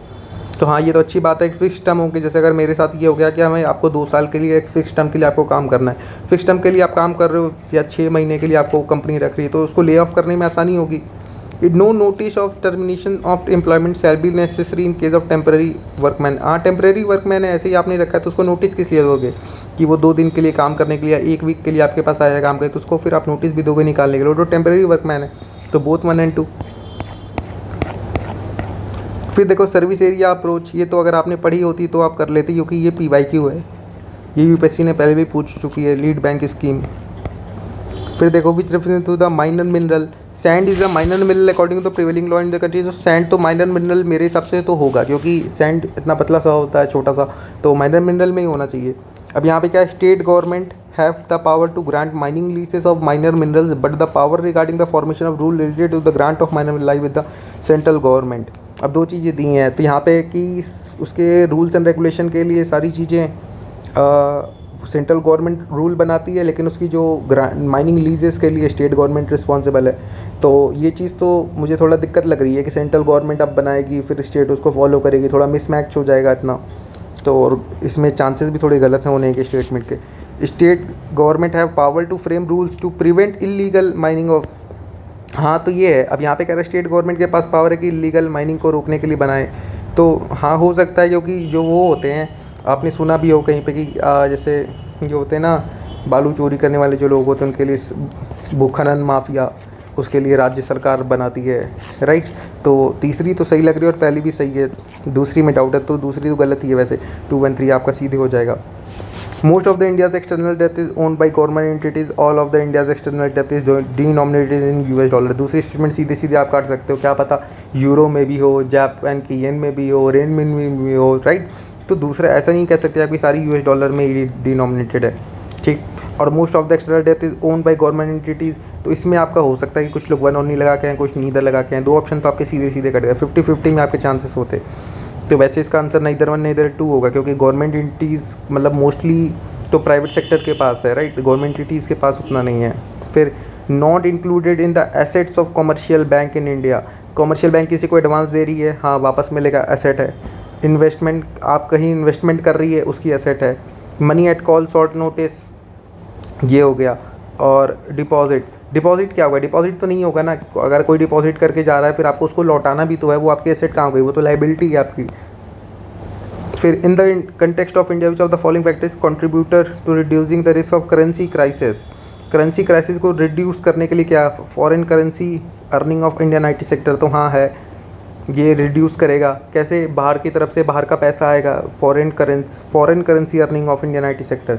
Indian IT sector जो बाहर से पैसा यूएस डॉलर में अगर वो कमाएंगे तो इंडिया में आएगा, इंडिया के, राइट, तो हमारी करेंसी थोड़ा रिस्क कम होगा। इंक्रीजिंग द गवर्नमेंट एक्सपेंडिचर, इसमें तो गवर्नमेंट अपना मनी क्या नाम है और स्पेंड करेगी, ये तो नहीं होगा। रेमिटेंस फ्रॉम इंडियन अब्रॉड, तो ये इसमें भी बाहर से पैसा आ रहा है हमारे इंडिया में, यूएस डॉलर्स आ रहे हैं, तो पहले और दूसरे तो आ रहे हैं, सही है, और लेकिन दूसरे में खुद गवर्नमेंट खर्चा कर रही है तो गलत है। तो 1 and 3 सीधा सीधा आ गया। फिर देख लो, which of the governor should be eminent person from the outside of the state, should be detach figured without intentional political link और should not taken part in the politics in the recent past. First FRC Rajamannar Sarkaria national commission to review of the working commission. तो इसमें तो वैसे सरकारिया एक factual है, इसको कुछ ऐसे नहीं कर सकते। ये क्वेश्चन अगर आपको नहीं आ रहा तो छोड़ना पड़ता, बाकी गूगल करके ये पढ़ के जाना अच्छे से। सरकारिया कमीशन कब बनी थी, ये 1983 की, और राजमनहर 1969, इनके बारे में इनके जो डिटेल्स दी हुई हैं ना, इसके मीन्स के पर्सपेक्टिव से भी थोड़ा पढ़ लेना, बाकी प्रीलिम्स से भी पढ़ लेना, तो यहाँ से आपको आंसर मिल जाएंगे अच्छे। ये क्वेश्चन देखो फिर से रिपीट किया हुआ, PYQ था, ये पहले भी 2-3 बार पूछ चुके हैं, 2020 में भी आई थिंक पूछा है इन्होंने ये। Which of the following is issued by the resident foreign portfolio investor overseas investor so want to be part of the Indian stock market without registering themselves as directly. तो इसमें क्या होगा, सीधे सीधे आपका पार्टिसिपेटरी नोट है ये, जो कि certificate of deposit foreign portfolio investor से होता नहीं, कमर्शियल पेपर होता नहीं, प्रॉमिसरी नोट भी नहीं होता, प्रॉमिसरी नोट एक तरीके का बिल ऑफ एक्सचेंज होता है, ठीक। तो ये तीनों आपके वैसे ही कैंसिल हो जाएंगे। फिर देखो, as per the law the CAMPA exist at, देखो ये भी फिर वही कैंपा एक्ट का क्वेश्चन है 2016। देख रहे हो, इन्वायरमेंट के एक्ट से ही क्वेश्चन आते हैं मोस्टली, तो एक्ट पढ़ के जाओगे तो बाकी चीज़ें आपकी ऑलरेडी कवर हो जाएंगी। People participation is mandatory in the compulsory affair programme carried on the, तो ये तो गलत है ना कि पीपल का आप पार्टिसिपेशन कैसे मैंडेटरी कर सकते हो। गवर्नमेंट अपनी तरफ से कर रही है, लोग करना चाहें ना करना चाहें। फिर देखो, in India which of the following review independent regulator in sector like telecommunication, insurance, electricity, ठीक है, telecommunication, insurance, electricity, ad hoc committee हो सकता है, पार्लियामेंट्री डिपार्टमेंटल स्टैंडिंग हो, फाइनेंस कमीशन क्यों करेगा, राइट, फाइनेंस कमीशन क्यों रिव्यू करेगा टेलीकम्युनिकेशन, इंश्योरेंस या इलेक्ट्रिसिटी डिपार्टमेंट को, तो ये तो सीधी सीधी आपकी गलत हो जाएगी। नीति आयोग क्यों करेगा रिव्यू का काम, तो फाइनेंस कमीशन तो अपने को पता है श्योर शॉट नहीं है, राइट। अब क्या बच गया, 1, 2, 2, 5, 2 तो है ही, और 5, 1 और 5 तो डॉक कमेटी हो सकती है, पार्लियामेंट एक डॉक कमेटी बना दे पर्टिकुलर उस रिलीजन के उस रीजन के लिए या उस डिपार्टमेंट के लिए, तो हो सकता है 1 and 3 हो सकता है, 1 and 5 के उतने चांसेस नहीं है। तो ये देखो यहाँ पे क्या है, यहाँ पे आपके 5 का 2 है, राइट, तो 5 में से 3 नहीं है, राइट, तो 5 में से 2 भी हो सकते हैं, 3 भी हो सकते हैं, थोड़ा याद रखना, ठीक है। 5 में से 1 होने की प्रोबेबिलिटी कम है, 5 में से 5 होने की प्रोबेबिलिटी कम है, तो 2, 3, 4 ये बच गए आपके पास, और 4 भी नहीं होते मोस्टली, 2 और 3 जब तक अब तक हुए हैं तो मोस्टली 2 और 3 की प्रोबेबिलिटी ज़्यादा होती है, तो इसको थोड़ा ध्यान रखना। With reference to Indian 5-year plan from the second 5-year plan determine to the substitution of basic capital good industries. Fourth 5-year plan adopted the objective of correcting earlier trend of increased concentration of wealth and economic power. In 5th-year economic plan, for the first time, financial sector was included as integral part of the plan. तो अब देखो, second 5-year plan बोला substitution of basic and capital good industries, ये तो अगर आपने 5-year plan पढ़े हैं तो थोड़ा सा आपको आइडिया होता है, बाकी ऐसे भी आप ये कर सकते हो। अब जैसे तीसरी स्टेटमेंट पढ़ो, 5th-year प्लान का बोल रहा है कि for the first time the financial sector was included as a integral part of the plan. तो मतलब पिछले 4 5-year इकोनॉमिक प्लान से, मतलब 20 साल, एक 5 का होता है, तो मतलब 20 साल से आपने आज तक फाइनेंशियल सेक्टर को टच ही नहीं किया है, मतलब अपने प्लानिंग में। तो ये तो थोड़े होना मुश्किल है कि मतलब 5 साल से किया ही ना हो। तो तीसरी स्टेटमेंट थोड़ी रॉन्ग लग रही है, बाकी की 1 और 2, तो तीसरी एक रॉन्ग है, तो 1 and 2 पे आप जा सकते हो इसमें से, और 1 and 2 इसका वैसे करेक्ट भी आएगा, मेरे हिसाब से आना चाहिए। AIIB का क्वेश्चन है, AIIB has more than 80 member, India is the largest share holder, AIIB does not have any member from outside Asia. ये कौन सी बात है, एशिया से बाहर कोई मेंबर नहीं और कह रहे हैं 80 मेंबर है। एशिया में कितनी मतलब 54 या 51 कंट्रीज़ हैं ऐसे ही अप्रॉक्सीमेटली 50 करके कुछ, तो 80 तो वैसे भी नहीं हो सकती फिर, तो या तो तीसरी सही होगी या तो पहली सही होगी, तो पहली ज़्यादा सही लग रही, तीसरी गलत लग रही है, ऐसा निगेटिव सेंस में तीसरी काट दो। 1 ओनली आपका आंसर आ गया, और इंडिया शेयर होल्डर लार्जेस्ट है भी नहीं, अगर आपको ये फैक्ट भी पता है। फिर देखो, Which of the purpose of intercreditor agreement signed by the Indian banks to lessen the government of India penal fiscal deficit, current account deficit की बात कर रहा है, इंफ्रास्ट्रक्चर प्रोजेक्ट की बात कर रहा है, independent regulator cost of application of loan as 50 crore और more, aim at faster resolution of stressed assets of 50 crore और मोर इन अंडर। अब देखो इन दोनों ऑप्शन में देखो, दोनों में 50 करोड़ और मोर की बात कर रहे हैं यहाँ पे, assets of 50 crore straight assets, और यहाँ पे indicator application of loan of, यहाँ पे लोन की बात कर रहे हैं, यहाँ स्ट्रेट एसेट्स की बात कर रहे हैं। और यहाँ पे क्या कर रहे हैं, inter creditor bank, creditor word एक आया हुआ है, क्रेडिटर मतलब किसी को क्रेडिट दिया होगा उन्हें, मतलब वो पैसे दे रहे हैं किसी को, sign by the Indian banks fine से। तो इंटर क्रेडिटर मतलब दो बैंक आपस में मिल करके किसी को क्रेडिट देने की बात हुई है। तो इंडिपेंडेंट रेगुलेटर केस और mostly M S faster resolution, तो ये एक स्टेटमेंट ज़्यादा है कि थोड़ी वो स्ट्रेस असेट्स को कम करने के लिए, रेजोल्यूट करने के लिए कि 50 करोड़। तो डी वाला ऑप्शन, और ए और डी में भी है तो डी पे ज़्यादा सही जाना चाहिए। Chairman of public sector bank की बात हो रही है, क्या हो जाएगा, बैंक बोर्ड्स ऑफ ब्यूरो, ठीक है। और ये क्वेश्चन 2022 में भी आया हुआ है बैंक बोर्ड्स और ब्यूरो के बारे में, ठीक है। तो PYQ देख लो कितना इंपॉर्टेंट है करने के लिए। फिर देखो पेट्रोलियम का बोर्ड है, is the first regulatory body set up by the government of India, नहीं पता। One of the task of the PNB is to ensure competitive market for gas, हो सकता है। Appeal against the decision of plate go before the appellate for tribunal of electricity. तो ये थोड़ा गलत लग रहा है मुझे कि PNB जो है ये अपलेट बोर्ड ट्रिब्यूनल इलेक्ट्रिसिटी के लिए जाएगी, तो मतलब तीसरी तो मुझे गलत लग रही है। तो पहला 1 और 2 हो सकता है इसमें, राइट, और 1 और 2 ही है शायद इसमें। अब देखो यहाँ पे इन्होंने PGNB का पूछा है, petrol and natural gas regulatory board, उसके बाद CCO का उसमें पूछ लिया, कोल कंट्रोलर ऑर्गेनाइजेशन 2022 में। वोल्टी LT दो लोग का फिर से डिफ्रेंशिएशन आ गया। LT कॉमनली एज होता है 3G होता है, वोल्टी को एडवांस 3G बोलते नहीं। वोल्टी क्या आपके मोबाइल में है ना, 3G के बाद 4G आता है, एडवांस 3G नाम की कोई चीज़ ही नहीं आई। LT क्या लो डेटा ओनली टेक्नोलॉजी, और वोल्टी क्या वॉइस ओनली टेक्नोलॉजी है। तो आपके में डेटा ट्रांसफ़र नहीं होता है, तो सिंपल सी लॉजिक सी बात है, नाइदर 1 नाइदर 2 हो जाएगा इसमें। फिर आ जाओ maternity benefit amendment act 2017, pregnant women को कह रहे हैं 3 महीने की प्री डिलीवरी, 3 महीने की पोस्ट डिलीवरी पेड लीव देनी पड़ेगी। ये तो फिर ऐसे काफ़ी ज़्यादा हो जाएगा कि 6 महीने की छुट्टी तो कौन सा एम्प्लॉयर देगा, राइट। थोड़ा एक वैसा दिया हुआ है कि इतनी चीज़ आप सोच के देखो ना। इंटरप्राइज़ कह रहा है कि क्रेशे अलाउ होना चाहिए मदर्स को, minimum 6 crochet visit daily, 6 crochet visit. एक क्रेशे विजिट भी अगर मान लो 30 मिनट्स की हुई, 6 की कितनी हो गई, राइट, 180, मतलब लगभग 3 घंटे की उनको सिर्फ क्रेशे विजिट ही दे दी जाएगी वुमेंस को। मतलब ये भी थोड़ा वैसा लग रहा है मुझे। Women with 2 children get introduce instalment, तो हाँ ये हो सकता है कि जिनके अगर 2 बच्चे से ज़्यादा हैं तो उनको थोड़ा इंटाइटलमेंट थोड़े कम दिए गवर्नमेंट की तरफ से, क्योंकि गवर्नमेंट बोलती है 2 बच्चे हैं मीठी खीर, तो भाई सीधी बात है। तीसरा तो थोड़ा सही लग रहा है, तो थर्ड एंड ओनली का ऑप्शन भी है। पहले 2 में तो पहला तो गलत ही लग रहा है कि 3 महीना, पहला 3 महीना बाद में 6 महीना, तो पहली रॉन्ग कर दोगे, 2 और 3 बचेगा आपको उसमें। तो 2 और 3 में इसमें भी एक ऑप्शन है कि मिनिमम 6 देनी है आपको, मैक्सिमम तो कितनी भी ले ले फिर इस हिसाब से। तो which one of the following is not sub index of world of bank ease of doing business, तो maintenance of law and order, paying tax, registering property, dealing with construction permit. तो इसमें ऑड एंड इवन देखोगे तो ये तीनों option एक जैसे हैं, और ये एक अलग है। ये तीनों ऑप्शन क्या है, थोड़ा कंस्ट्रक्शन से रिलेटेड है, प्रॉपर्टी बिजनेस वगैरह से रिलेटेड है कि टैक्स पे करना, प्रॉपर्टी को रजिस्टर कराना, कंस्ट्रक्शन परमिट लेना, ठीक है। तो अब ये maintenance of law and order ये थोड़ा एडमिनिस्ट्रेशन वाली चीज़ है, राइट, कि सरकार की तरफ से गवर्नमेंट का रोल इसमें। बाकी 3 चीज़ें थोड़ी अलग है। तो इसमें मुझे लग रहा है कि ए ही नहीं होगा, बाकी 3 तो होंगे। फिर EPR का देखो क्वेश्चन आ गया फिर से, इन्वायरमेंट से रिलेटेड वेस्ट वाले क्वेश्चन। तो EPR किस चीज़ में था, ये इलेक्ट्रिक वेस्ट में था, अब तो सब में आ गया है, अब तो सॉलिड वेस्ट में भी आ गया है। बट द थिंग अब इसको एक बार फिर से रिवाइज़ कर लेना आप, ठीक है। ई वेस्ट के क्वेश्चन आते हैं, इसको गूगल करके पढ़ लेना। बायोमेडिकल वेस्ट जो हैं, रिसाइकल प्लास्टिक वेस्ट इनके हो गए। अभी जो पूरे न्यू कोर्स आए हैं वो पढ़ लेना आप। इकोनॉमिक कॉस्ट जो होती है फूड ग्रेन्स की, food corporation of India is minimum support price and bonus if any paid to the farmer, plus क्या क्या होगा, transportation cost only, interest only, procurement distribution, procurement charges for godowns. तो ये दोनों ऑप्शन सेम है, तो इन्हीं दोनों में से एक ऑप्शन होना चाहिए। प्रोक्योरमेंट इंसिडेंस, डिस्ट्रीब्यूशन कॉस्ट और चार्जेस फॉर गोडाउंस। तो डिस्ट्रीब्यूशन कॉस्ट क्या है, ये एक ब्रॉडर टर्म है, ये देखो। चार्जेस फॉर गोडाउन एक स्पेसिफिक चीज़ है, अगर डिस्ट्रीब्यूशन कॉस्ट देखोगे तो उसमें चार्जेस ऑफ गोडाउन्स भी आ जाएंगे, इसके बाद एफसीआई के जो वहाँ स्टोर्स होते हैं उनका भी फेयर राशन स्टोर जो होते हैं उनके भी क्या नाम है क्या पता चार्जेस आ जाएँ, बाकी और कोई चार्ज भी हो डिस्ट्रीब्यूशन में, ट्रांसपोर्टेशन कॉस्ट हो वो भी इंक्लूड हो जाए, राइट।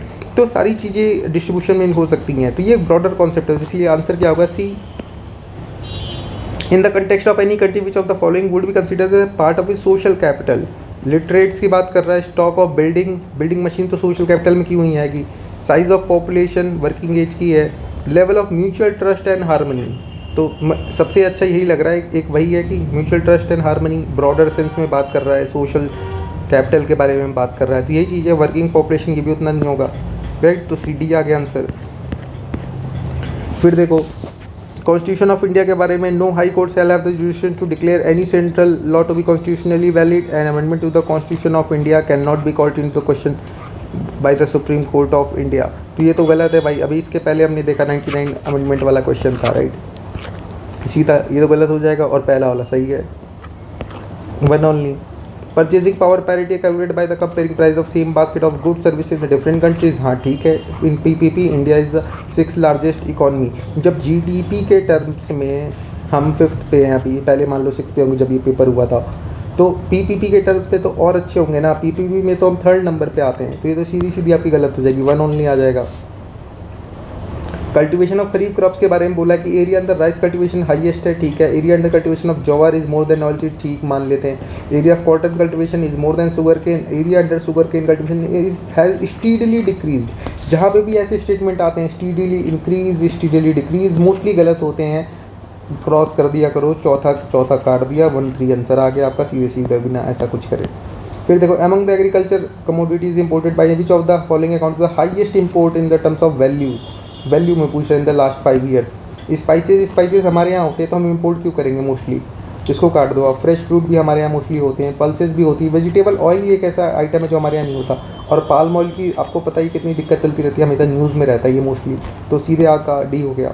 फिर देखो in the context of which of the following would you accept as the most appropriate definition of liberty, protection of against tyranny of political absence of restraint, quality opportunity to do whatever one likes. तो ऐसे तो कोई murder भी कर देगा, तीसरा और गलत हो गया। Opportunity to develop oneself fully, ठीक है। अब याद देखो एब्सेंस ऑफ रिस्ट्रेंट, तो ये भी गलत हो जाएगा, क्योंकि अगर कोई रिस्ट्रेंट ही नहीं है, लेकिन हमारे यहाँ क्या है एब्सोल्यूट चीज़ नहीं है, क्वालिफाइड है वो, मतलब आप ऐसा नहीं कुछ भी कर सकते हो, आपके ऊपर कुछ ना कुछ तो रिस्ट्रेंट्स हैं भी कि उस लिमिटेशन के अंदर रह करके आपको करना है, कि आपको अपॉर्चुनिटी दी जाए कि आप खुद को अपना फुल्ली डेवलप आप कर सको बिना किसी को हार्म करे। तो ऑप्शन मोस्टली क्या है, डी वाला ज़्यादा ऑप्शन जो है ब्रॉडर सेंस में है और ज़्यादा जेनरिक पॉजिटिव सेंस में भी है, ठीक है, तो डी वाला भी सही होगा। फिर देखो which of the following is not most likely major government of India to take the slide of Indian rupee. Curbing imports of non, उसको स्लाइड जो है इंडियन रुपी का जो गिर रही है उसको रोकना है, ठीक है, बस। Curbing the imports of non essential, not है यहाँ पे, not the major. Curbing the import of non essential goods and promoting export, तो ये हो सकता है। इंकरेज करना इंडियन बोरोवर को रूपी डोमिनेटेड मसाला बॉन्ड इशू करे, तो ये भी हो सकता है, अगर रूपी डोमिनेटेड बॉन्ड होगा तो रूपी की डिमांड और बढ़ेगी, रूपी की वैल्यू बढ़ेगी, ठीक है। Easing condition relative to external commercial borrowing, external commercial borrowing होगी तो लोग बाहर से एक्सटर्नली पैसा बोरो करके वापस इंडिया में लाएंगे, तो इंडिया के पास वापस से फॉरेन करेंसी बढ़ेगी, इंडियन रूपी की वैल्यू बढ़ेगी, मतलब वापस। Following an expensive monetary policy, ये चौथा ऑप्शन, ये नहीं करेगी, क्यों? अगर एक्सपेंसिव पॉलिसी फॉलो करेगी मार्केट में मनी रूपी का फ्लो और ज़्यादा बढ़ेगा, लोगों के पास पैसा और ज़्यादा आएगा, तो मनी की वैल्यू और डिक्रीज होगी, ठीक है, सिंपल सा रीज़न। फिर आरबीआई ने क्या कहा है, directive storage payment system popular data dictate commonly payment system provided that they sure into the entire data relating to the payment system operated by them are stored in a system only in India, ठीक है। They shall ensure that the system are owned and operated by the public sector enterprise. ये तो थोड़ा doubtful लग रहा है कि public sector enterprise करे, क्योंकि गवर्नमेंट तो खुद चाहती है कि मोस्टली पब्लिक प्राइवेट का पार्टनरशिप हो, तो सिर्फ पब्लिक सेक्टर इंटरप्राइज कंट्रोल करेगी डेटा सिस्टम्स को, ये तो। और they shall submit the consolidated audited report to the CAG by the end of the calendar year. ये तो एकदम बनाई हुई स्टेटमेंट लग रही है कि कैग उसको डेटा वाले अथॉरिटी को वो करेगी, उसका रिपोर्ट ऑडिट करेगी, ये तो सीधी गलत लग रही है मुझे, तीसरी बने कैग क्यों करेगी, और 1 और 2 में आ जाते हैं। और दूसरी भी मुझे लग रहा है पब्लिक सेक्टर इंटरप्राइज सिर्फ ऑपरेटेड बाय द ये कौन सी बात है, प्राइवेट सेक्टर एंटरप्राइज भी कर सकते हैं, बहुत इफेक्टिव प्राइवेट सेक्टर एंटरप्राइज है जो गवर्नमेंट की हेल्प करते हैं। तो दूसरा भी गलत लग रहा है, इसका वन एंड ओनली आंसर है। फिर देखो यहाँ पे जनरल डेटा प्रोटेक्शन बिल आया, रेगुलेशन की बात कर रहा है, 2016 में आया था। कहाँ पे आया? तो ऑप्शन में EU है। ये कैसे क्वेश्चन होते हैं? ये थीम बेस्ड होते हैं। हर साल UPSC ये क्वेश्चन पूछती है यूरोपियन यूनियन से। जैसे आपका देख लो, trade and council stability and growth pact के बारे में पूछ चुकी है। फिर 2022 में भी एक क्वेश्चन आया हुआ था आई थिंक कोई, राइट। तो EU से क्वेश्चन आते रहते हैं, EU को पढ़ के जाना। Action plan prioritisation implementation corporation of nuclear field, तो ये 2022 में रशिया के साथ हुआ था, 18 वगैरह में। तो अब ये मतलब आपको तो करंट के उस टाइम के करंट से क्वेश्चन आया हुआ था, 2019 के करंट से, तो पता होता तो कर लेते उस टाइम। मनी मल्टीप्लायर, ये देखो मनी मल्टीप्लायर कैसे, increase in the cash reserve ratio, cash reserve ratio बढ़ाने से मनी क्यों मल्टीप्लाई होगा? नहीं होगा। Increase in the banking habit of the people, हाँ बैंकिंग हैबिट से होगा। Increase in statutory liquidity ratio, अगर स्टैचुरी लिक्विडिटी रेशियो को बढ़ा रहे हो, गवर्नमेंट बैंक अपना पैसा और उसमें इन्वेस्ट करेगी तो उससे मनी थोड़ी ना मल्टीप्लाई हो जाएगा, ये भी हो गया तीसरा गलत। पॉपुलेशन बढ़ने से ऐसा कोई है नहीं कि पॉपुलेशन बढ़ रही तो बैंकिंग हैबिट भी लोगों के बढ़े, तो ऑप्शन इसमें क्या है सबसे ज़्यादा सही भी है। और ये सिंपल से NCERT का क्वेश्चन है यार, कि मनी मल्टीप्लाई, सिंपल सा, मतलब ये क्वेश्चन भी अगर आप गलत कर रहे हो तो फिर तो आपने तैयारी ही नहीं की UPSC की। फिर देखो एक क्वेश्चन आ गया, comparison augmented reality virtual reality. AR को बोल रहे हैं कि is creating the world is completely sort out, और ये कह रहे हैं VR image generate from computer projected on to real object और सराउंडिंग। तो ये क्या है, दोनों को इन्होंने क्या कर दिया, स्वैप कर दिया है। क्योंकि कंप्लीटली शट आउट किसमें, VR में होता है। जब आप VR बॉक्स लगा लेते हो, आपका जो फिजिकल वर्ल्ड होता है वो कंप्लीटली शट आउट होता है, आप एक टोटली डिजिटल वर्ल्ड में होते हो। पहला दूसरा स्वैप किया गया, पहला दूसरा सीधे सीधे गलत है। 3, 4 और 4 AR अलाउ करता है individual to present in the world and improve the experience using the camera smartphone PC, हाँ। VC closes the world and transpose individual providing complete immerse experience, तो हाँ 3, 4 दोनों सही है। डेनिस ओवन के बारे में पूछा गया। अब डेनिस ओवन का ऐसा है कि थोड़ा अगर पढ़ा होता करंट से तो उस टाइम का यही था, अर्ली ह्यूमन स्पीसीज। बाकी तो ये सारे क्वेश्चन 2-4 क्वेश्चन तो छोड़ भी सकते हो आप। Which reference to the recent development in science, which of the following statement is not correct? Functional chromosomes can be joined by segments of DNA taken from cells in of different species, ठीक है। Pieces of artificial functional DNA can be created in laboratories, laboratory में बनाना। Pieces of DNA taken out from an animal cell can be made to replicate outside a living cell in a laboratory, इसमें भी laboratory की बात की गई है। और कह रहा है outside a living cell, cells taken out from plant and animals can be undergo cell division in a laboratory petri dishes. तो ये तीनों चीज़ें तो मतलब ऐसा लग रहा है लेबोरेटरी की बात कर रहा है। और पहला ऑप्शन है कि ये कह रहा है कि DNA by joining segments of DNA taken from cells of different species के DNA को ले करके आप उसके सेल्स को ज्वाइन करके एक फंक्शनल क्रोमोसोम बनाना, ये ऑप्शन ज़्यादा मुझे लग रहा है। बाकी तीनों चीज़ें भी वही है, लेकिन लेबोरेटरी में उससे कह रहे हैं बनाएंगे ये, तो मतलब आई डोंट थिंक लेबोरेटरी में बनाएंगे, क्योंकि बाकी ऑड इवन भी हो जाएगा। 3 में लेबोरेटरी है, 1 में लेबोरेटरी नहीं है भाई यूज़, लेकिन नेचुरल तरीके से बता रहे हैं, कर लेंगे। इलेक्ट्रॉनिक सिग्नेचर की बात कर रहे हैं। इलेक्ट्रॉनिक रिकॉर्ड होता है, certifying authority so it use to serve as a proof of identity information and electronic method of signing and electronic document or ensuring that digital content। तो तीसरा तो सही है, अपने को ये पता है, ठीक। तो पहला काट दो। और बाकी ये दो चीज़ें क्या, proof of identity, electronic record, तो ये तो डिजिटल सर्टिफिकेट होते हैं, उसकी डेफिनेशन है। वैसे ये डिजिटल रिकॉर्ड तो होता है, इन्होंने क्या यहाँ पे ये दोनों ऑप्शन किसके दे दिए हैं, डिजिटल सर्टिफिकेट के, राइट। तो ये क्या है, ये सिंपल सी दोनों गलत हैं, फिर आपका 3 ओनली आ जाएगा आंसर सीधा सीधा, राइट। तो ये दोनों क्या है, ये दोनों ऑप्शंस आपके पहले और दूसरे, ये दोनों आपके ये डिजिटल सर्टिफिकेट है, उसकी डेफिनेशन ये दी हुई है इनको कि वो डिजिटल सर्टिफिकेट सर्व करता है as a proof of identity of an individual to access the information server internet, और वो आइडेंटिफाई करता है certifying authority issuing it. Wearable technology के बारे में पूछा है, कौन सी वेरिएबल डिवाइसेस होते हैं, location, identification of a person, sleep monitoring, assisting the hearing impaired person. तो हाँ तीनों चीज़ें कर सकती हैं वेरिएबल टेक्नोलॉजीज़, तो बहुत ज़्यादा टेक्नोलॉजी है भाई, कुछ भी कर सकती हैं, तो ऐसा कुछ चांस नहीं लेना। RNA इंटरफेरेंस की बात कर रहे हैं। It is used in developing gene silencing therapies, it is used in developing gene silencing therapies. It can be use in developing therapies for treatment of cancer, तो हाँ हो सकता है। It can be use to develop hormone replacement therapies, तो hormone को क्यों replace ऐसे करके आप कर लोगे भाई। It can be use to produce crop plant at resistant to viral pathogen, तो हाँ आप ये कर सकते हो, लेकिन हार्मोन को रिप्लेस करने की थेरेपीज तो मतलब मुझे नहीं लगता। तीसरा तो मुझे गलत लग रहा है, तो 1 to 4 ही सही होगा मोस्टली, क्योंकि दूसरा तो सही है। अभी merger of the giant black holes की बात कर रहे हैं। What is the significance black holes? Black hole मतलब सीधे ग्रेविटेशनल वेव्स। ग्रेविटेशनल वेव्स के बारे में यूपीएससी देखो ये क्या है ना, थीम बेस्ड क्वेश्चन भी वैसे है, यूपीएससी पूछती है ग्रेविटेशनल वेव्स के बारे में। लीसा पूछ चुकी है, ग्रेविटेशनल वेव्स का क्वेश्चन 2023 में भी आई थिंक आया हुआ है, 2023 या 22 में आया हुआ है। सिंगुलैरिटी, इवेंट होराइजन, ये सारी चीज़ें करके पूछा उन्होंने। ग्रेविटेशनल वेव्स इसके पहले भी ये पूछ चुके हैं, पिछले 14-15 पेपर में आप देखोगे। तो ये ग्रेविटेशनल वेव्स थोड़ा ऑप्शंस में है, तो उसको थोड़ा देख लेना।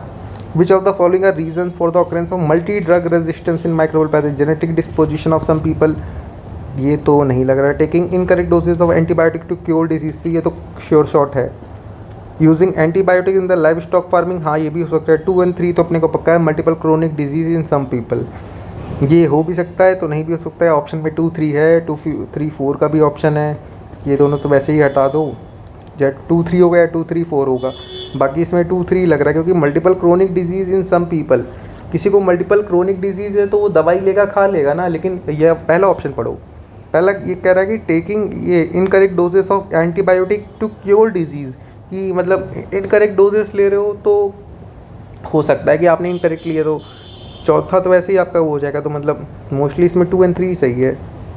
What is the Cas9 protein? CRISPR Cas9 2 बार यूपीएससी के में आ चुका है, इसको अच्छे से पढ़ के जाना, फिर से रिपीट होने के चांसेस है, क्योंकि नई टेक्नोलॉजी है।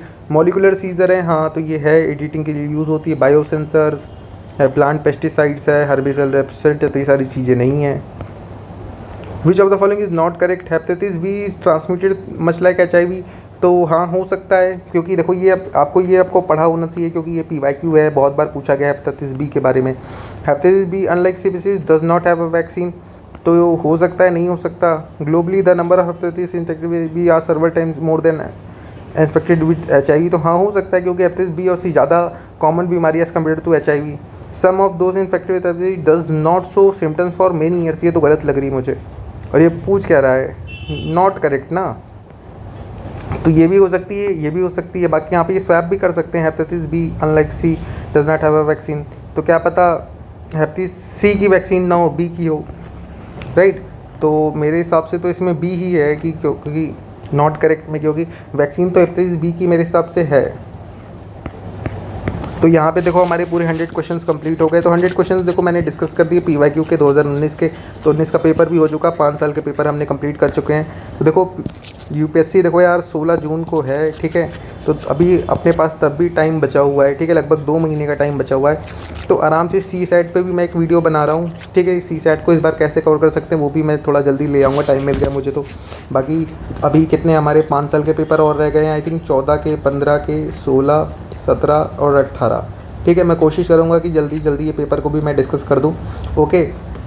बाकी एक मैं देख रहा हूँ कि लॉजिक और ट्रिक्स के लिए एक कंपाइल्ड वीडियो ले आता हूँ, ठीक है, जिसमें जितनी भी ट्रिक्स है अब तक, जैसे मैंने आपको बताई है 3 में से 2 वाली, राइट, 4 में से 2 और 3 का हो गया, 5 में से 2 और 3 का हो गया, राइट, A और D वाला सेगमेंट जो हो गया, स्वैपिंग हो गई, यूपीएससी स्वैप कहाँ करती है, फैक्चुअल और रिजिड स्टेटमेंट जो होती हैं उसको कैसे आइडेंटिफाई करना है, ठीक।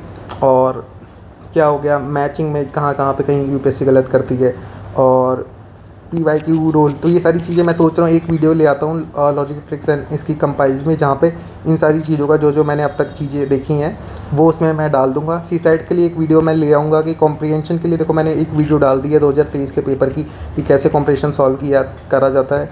2022 और 2021 की भी ले आऊँगा मैं, तो 3 कॉम्प्रिहेंशन की ये वीडियो हो जाएगी। तो इसको आप कर लो, ये 3 वीडियो से अगर आप प्रैक्टिस कर लेते हो ना, कॉम्प्रिहेंशन मैं बता रहा हूँ आपके 25-26 में से आराम से आप 20 से 21 क्वेश्चन आराम से सही कर लोगे, श्योर शॉट के, ठीक है। तो ये हो जाएंगे। बाकी कुछ क्वेश्चंस मैं आपको मैथ के बताऊंगा कि जो आप लॉजिक से सॉल्व कर सकते हो, ठीक है, कि लॉजिक थोड़ा सा बेसिक लॉजिक लगाया, थोड़ी मैथमेटिक्स आती है, बेसिक मैथमेटिक्स, तो उससे भी वो क्वेश्चन सॉल्व हो जाते हैं, ठीक है। तो थोड़ा CSAT भी इस बार देखेंगे, CSAT जो कि ध्यान देना है, CSAT पहले ऐसा नहीं रह गया है, बदल गया है, ठीक है। तो CSAT की 2 ईयर की वीडियो 2021 और 2022 की, ये दोनों चीज़ें हैं। और PYQ जो है अपना 14, 15, 16, 17 और 18 ये लेके आनी है, और एक लॉजिक एंड ट्रिक्स की कंपाइलेशन। ठीक है, तो देखता हूँ मैं, इतनी चीज़ें मेरे अभी उसमें पड़ी हैं, तो धीरे धीरे जैसे जैसे मुझे टाइम मिलेगा, मैं अभी थोड़ा गला भी ख़राब चलता है मेरा, तो बाकी चीज़ों के लिए मैं देखूँगा जैसे टाइम मिलेगा। बाकी PYQ की प्रैक्टिस करो, जितना ज़्यादा प्रैक्टिस करोगे उतनी ज़्यादा होगा, ज़्यादा ज़्यादा क्वेश्चन को अटेम्प्ट करो। देखो मैं एक सिंपल सी चीज़ बताता हूँ, सिंपल सा जो एक रूल चलता है, आपको 100 में से मैं हर बार यही बोलता हूँ कि 20 से 30 क्वेश्चन से ज़्यादा नहीं होंगे। अगर आप कितना भी पेपर पढ़ के जाओ, कितनी भी चीज़ें पढ़ के जाओ, 20 से 30 से ज़्यादा क्वेश्चन आपको नहीं आएंगे। UPSC ऐसे पेपर बनाती है, तो आप ज़्यादा फोकस करना इन 20 से 30 क्वेश्चन पे। आप इस पे फोकस करो ना, जो आपके 80 टू 70 टू 80 क्वेश्चन आपके जो रिमेनिंग होते हैं, आप इसको फोकस करो ना कि इसको कैसे सॉल्व करने हैं। ये क्वेश्चन तो आपके हो ही जाएंगे। बेसिक चीज़ें भी अगर आपने पढ़ी हैं, इकोनॉमिक्स, लक्ष्मीकांत, हिस्ट्री हो गया, आपने इन्वायरमेंट पढ़ा, इकोनॉमिक्स पढ़ा, इतनी चीज़ों से आप 20-30 क्वेश्चन तो आराम से कर लोगे मोस्टली। तो मेजॉरिटी ऑफ द पार्ट जो आपका रह जाता है ना, वो रह जाता है यहाँ पे 80 टू 70, इसमें आपको स्कोर करना होता है। तो इसी स्कोर को अगर आपको 80 टू 70 क्वेश्चन आ रहे हैं ऐसे जो अननोन है, तो आप अपना पूरा फोकस तो ऐसे ही करो ना कि अननोन क्वेश्चंस को कैसे सॉल्व किया जाए। ठीक है, और ये सारी जो ट्रिक्स एंड लॉजिक, ये सारी चीज़ें होती हैं, ये UPSC में ही लगती हैं। ये सोचो कि कोचिंग वगैरह का मैं दूंगा, मॉक दूंगा, ये दूंगा, तो मैं तो बिलीव नहीं करता हूँ मॉक वगैरह। मेरा पूरा फोकस होता है UPSC के PYQ में, और उसी से पेपर निकलता है। मैंने देखा है, खुद निकाला है, राइट। तो उस चीज़ से फ़र्क नहीं पड़ता है। आप UPSC के PYQ को मॉक समझ के दो, ठीक है। 10 साल के हो गए हैं तो उसमें 10 साल का और ऐड करो, 20 साल के दो, 20 साल के नहीं 25 साल के दो, राइट। तो UPSC के PYQ करो, अच्छे से मज़ा आएगा, उसे गूगल करके करो, और उसी से मेन वहीं से निकलेगा। PYQ ही आंसर है आपके सारे क्वेश्चंस का, कि क्या पढ़ना है, कैसे पढ़ना है, कौन सा टॉपिक नहीं पढ़ना है, क्या छोड़ना है, कैसे हो, सारे आंसर्स आपको PYQ से मिल जाएंगे। एक बार एनालिसिस करना स्टार्ट करो। चलो ठीक है, बाकी कोई क्वेरी होगी तो आप कमेंट कर देना, या फिर टेलीग्राम ग्रुप पे मुझे पोस्ट कर देना, मैं वहाँ पे आंसर कर दूँगा। Okay, bye.